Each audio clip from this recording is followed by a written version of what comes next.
Sok szeretettel köszöntünk mindenkit, aki részt vett a kerékpározásban. Itt a hangfal mellett itt egy kis ásványvíz és műzliszelet vár, majdnem mindenki.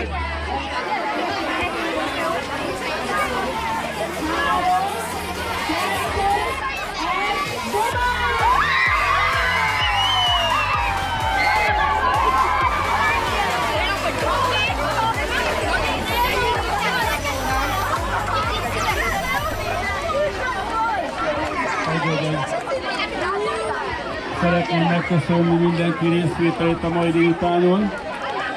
Aki szeretne szervezetten visszamenni a település induló helyeire, azokat arra kérem, hogy jöjjenek a ajánlatnál a Endrődi részről, a Sállótól és a települési szervezetten, ez a Gyomaiak pedig a Városi